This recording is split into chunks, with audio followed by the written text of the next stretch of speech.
Ladies and gentlemen, Adam Corey.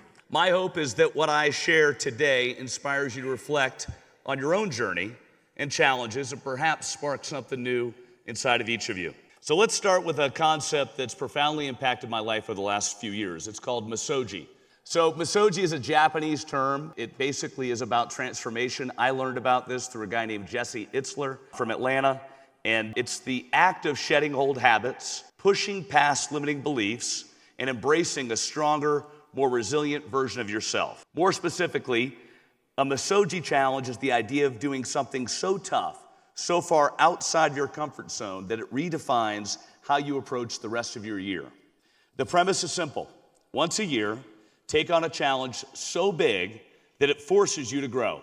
The kind of challenge where failure is probably likely. It's not about winning, it's about finishing, okay? And it's about who you become in the process. Misogi is designed to test your physical, mental, and emotional limits. It's about asking yourself, what am I truly capable of? And more importantly, who do I want to be? Before I dive into the stories of my own Misogi, let me give you some context about who I am and what shaped my journey. My name's Adam Corey. I live in Miami Beach, Florida. I've worn many hats throughout my career. I'm an entrepreneur. I own several restaurants, and I'm the vice president at Marsh McLennan, which you can see here. We're a large company. We have 90,000 employees in 130 countries, 500 offices, and we do about $23 billion in sales. One of my proudest accomplishments was securing FIFA as a client. On behalf of Marsh McLennan, I'm leading their insurance efforts for the 2026 World Cup, a monumental event with a global impact. Their expected revenues are about $15 billion. I also handle the insurance for Todd Alt, the creator of this event, and all the businesses that he has, which is pretty exciting. These achievements are humbling because they're the result of years of hard work, meaningful relationships, and a willingness to embrace challenges. But my journey didn't begin with big accounts or global events. Like many of you, it started with small foundational lessons, like the ones I learned as a teenager working at Dairy Queen. At Dairy Queen, I learned one of the most valuable lessons of my life, the power of systems and checklist. Before and after every shift, I had to follow a checklist. Turn on the lights, clean the tables, sanitize the machines, refrigerate the candy, turn on the alarm, turn off the alarm. You get it. On the surface, these tasks might seem simple or easy to remember, but without that checklist, things often get overlooked. That job taught me that success comes from consistency, and consistency comes from having strong systems in place. Whether it's daily routines, business operations, or even achieving personal goals, systems provide structure and prevent chaos. To this day, I rely on systems heavily and checklists at my own restaurants. This is my restaurant here, the Edison Restaurant in Tallahassee. We operate with strict checklists to ensure that every guest has an exceptional experience. These systems are the backbone of my businesses. But this just isn't about business as well. Systems have helped me to maintain balance in my personal life too, especially when taking on massive projects or challenges like my first Misogi, the Camino de Santiago. So earlier this year, I embarked on a personal Misogi that profoundly changed my life. I decided to walk the Camino de Santiago, a historic pilgrimage across northern Spain that pays tribute to St. James, one of Jesus' disciples. The inspiration came to me during the pandemic when a friend recommended the movie called The Way, starring Martin Sheen and Emilio Estevez. The film really moved me, and I knew I had to experience this journey myself. So I started researching more and more about the Camino, and the more excited I became. So just a few months ago, in June, I grabbed my backpack and I set out on a solo 21-day hike. Every day I hiked between 10 and 22 miles with about 4,000 feet of elevation on any given day. It was grueling at first. You don't think about it, but when you start hiking that amount every single day, your body starts to really feel it. My legs ached, my back got sore. You know, there were moments that I thought about taking a taxi or an Uber to the next destination. Every day you're kind of walking through and you stay at these little hostels in the middle of nowhere. But I kept going. I was committed to this. And what made the Camino special wasn't just the physical challenge, it was the solitude. And what is solitude? Solitude's the state of being alone without being lonely. It's characterized by a positive and constructive engagement with oneself. It's a deliberate choice to spend time alone, offering opportunities for reflection, self-discovery, and personal growth. This time to reflect and the chance to connect with something bigger than myself was really incredible. Being 6 hours ahead of my work life back home in Miami allowed me to disconnect completely and focus inward. And talk about relationships. I met some amazing people. My first day there, I met Dr. Peter Bray, who was the president of Palestine University in Palestine for the last 15 years. His stories were fascinating, and he challenged my thinking on a lot of things. While most pilgrims finish the Camino at Santiago de Compostela, I decided to go a little bit further to a place called Finisterre. And Finisterre is on the western coast of Spain. It's considered in medieval times as the end of the earth. For that part, my partner was in the picture, and his mother decided to join me for the last 9 days of that journey. And it was an incredible feat. This extra stretch was the perfect metaphor for going beyond what I thought my limits were. And here's an excerpt from my journal at the end of the journey. Mission complete, 24 days, 450 kilometers, a few more friends, a new pair of shoes, and a lot more patience.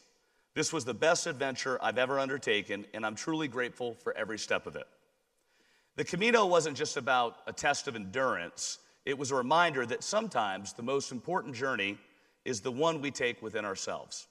Not long after the Camino, I found myself at another Misogi event. Running Man, a race in Rome, Georgia. Initially, I signed up to do a half marathon, and I trained for several months, but I was a little nervous because for years I've had some hip injuries, and I wasn't sure that I could actually get the whole 13.1 miles. I even did some physical therapy right beforehand to make sure I was ready.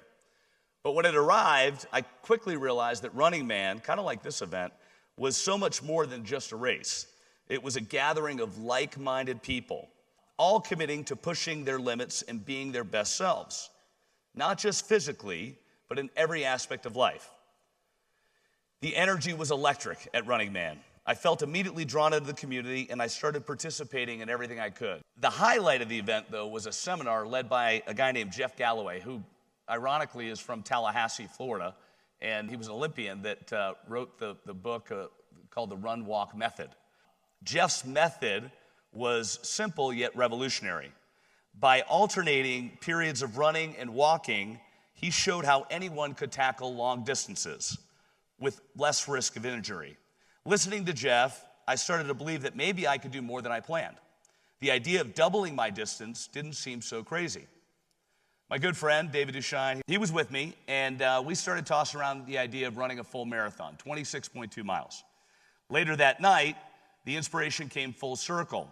We attended a talk by Jesse Itzler, who shared an incredible story in his 50s of running 100 miles, and he showed a video about his 100-mile journey. That number just seemed unimaginable to me, but Jesse's message was clear. It wasn't about the miles, it was about the mindset, self-talk. And if Jesse could do 100, then surely we could do 26.2. By the end of the night, Dave and I looked at each other and said, let's go for it. The next morning, we laced up our shoes and we hit the course, running 26.2 miles. It wasn't easy. We ran 4 minutes straight and then 30 seconds of walking. There were moments of doubt. There were some aches, pains.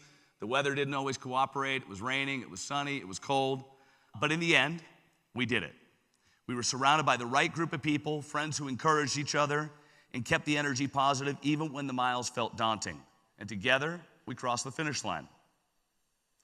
What amazed me most about that day wasn't finishing the marathon. It was what I learned about myself. You see, I had written off the idea of ever doing a marathon because I thought the injuries would prevent me.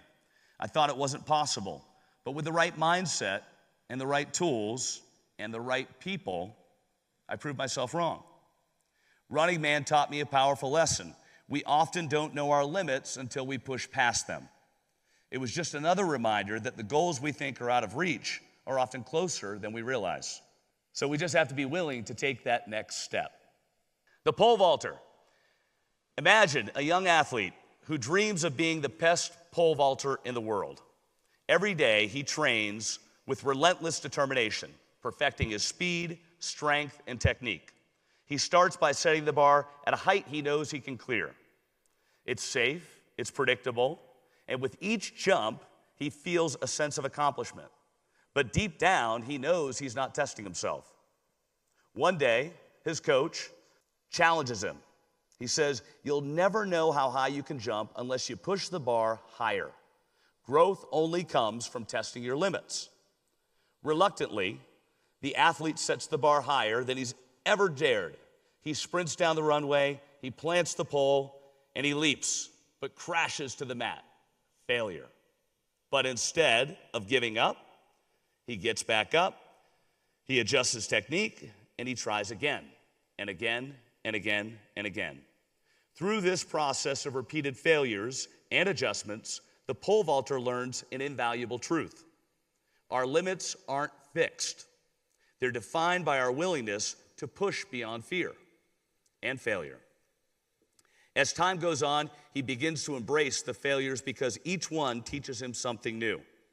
How to refine his form, control his breathing, and harness his mental focus.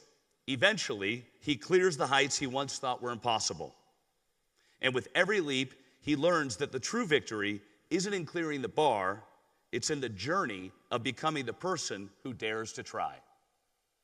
In life, just like pole vaulting, it's not about staying comfortable. You got to get uncomfortable. It's about seeing how high you can go. That's what the Misogi challenge is all about. But here's the thing. None of these accomplishments, whether personal or professional, happened in isolation. They were all built on the foundation of relationships.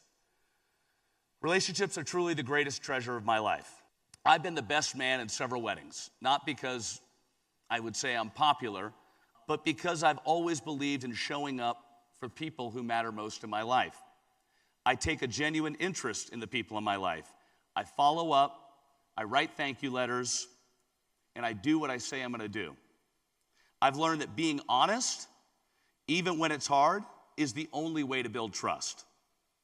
One of the most pivotal experiences of my life was attending the Student Leadership Forum on Faith and Values during my time at Florida State University. At this event, we studied the life of Jesus of Nazareth, not from a religious perspective, but as a leader and as a person. And what struck me most about Jesus was his servant leadership. He gave without expecting anything in return. That's the kind of friend and leader I want to strive to be. Another formative experience was my time in my fraternity at Florida State University. My fraternity motto was "one man is no man." Okay, think about that. It's a phrase that really emphasizes unity and mutual support. Fraternities are unique because they're the only organizations that really focus on relationship building. If you think about it, you're at this conference to kind of learn about success. You go to school to get an education. You go to church to praise God. You go to your job to make money. But fraternities and sororities are the only ones you actually go to actually build the relationship with somebody else. You are your brother's keeper. So relationships at their core are about showing up. It's about being real, being honest, and valuing the people in your life over anything else. I wouldn't trade my friends, my family, or any of that for money, power, or material things. That's my greatest treasure. So what do we take from all this? Number one, push your limits. Whether it's a Misogi challenge, a personal, a professional goal, or something that you want to really do in life, ask yourself, what am I truly capable of? And then take that step today beyond what feels comfortable. Number two, surround yourself with the right people. Relationships are the foundation of success. Invest in them, be intentional, nurture them, and show up for the people that matter most in your life. As Zig Ziglar said, you can get just about anything you want in life if you just help enough other people get what they want. Third, take action today. There's a Chinese proverb that says the best time to plant a tree was 20 years ago. The second best time is now. As I stand here today, I challenge each of you to think about your own Misogi. What's that one challenge that scares and excites you at the same time? That one thing that if you dared to try it would redefine your year or maybe even your life? Is it hiking a mountain? Is it writing a book? Is it starting a business? Is it doing something with Todd Alt? Take that first step today. Write it down. Set the bar higher and surround yourself with people who will support you. And remember, the journey isn't just about reaching the goal, it's about who you become along the way. Thank you.